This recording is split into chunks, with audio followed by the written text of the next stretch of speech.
owned or socially owned by their husband. It's marriage doesn't offer me enough incentive to jump into it. I mean, all the tax breaks for married people, 62% are going to be paying in alimony. So you're really not saving anything. And how much misery do married people go through because they believe that marriage is for life? I mean, marriage for life is one goal that relationships have. I don't think we should enter a relationship with this has to last my whole life, come what may. I think that's a very toxic way to enter relationships. I think, based on being in therapy for almost 3 years, it's okay to want a relationship to last your whole life. But you need to have boundaries and non-negotiables. So if something bumps into a boundary and it's a major red flag, you need to have enough pride and enough self-respect and backbone to not take everything that's thrown at you. Sometimes it's better to be single, happy, and solitary than it is to be married, miserable, and stuck. And I'm not saying that every married person is stuck, but I think the majority of people, if they could get out, they probably would. And religion views women as the property of men.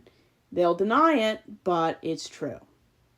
Women aren't allowed to say no or to have an equal say in anything, because if you're not a man, you're not called by God to be a leader.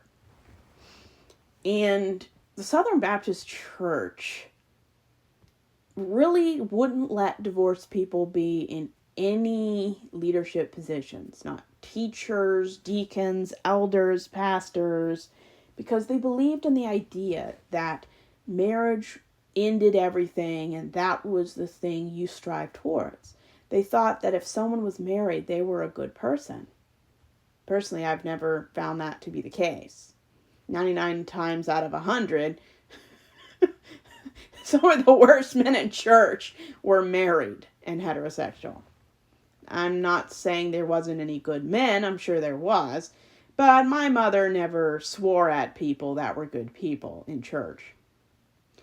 And my mother would counsel married women in their 30s and 40s, and the stories I would hear, from bigamy to mistresses to love children and having a completely separate family besides the one she thought she had with him, the adultery, just the utter grossness of what they had to put up with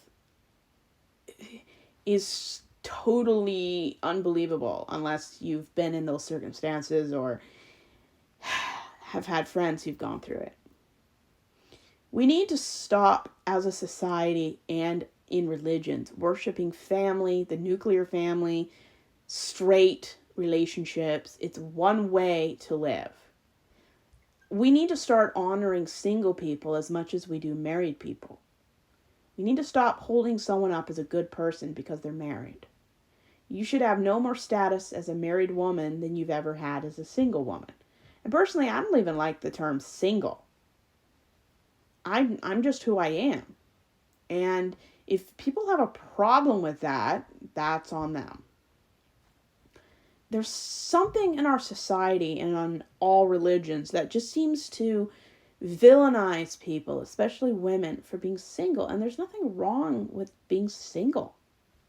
Personally, I think you have the best quality life if you're single because you can travel, you can have any career you want, you have endless income potential. I mean, it is so expensive to have kids. And if you choose the wrong type of person to start a family with, it's hell. I've seen enough TikTok videos to know that. And do relationships offer enough rewards for the hard work, and the majority of work is done by the woman in the relationship? Is it really worth what you put into it? Very few women have I met would they say yes, it was worth it, and not just for a small period of time. I think our society is so uncomfortable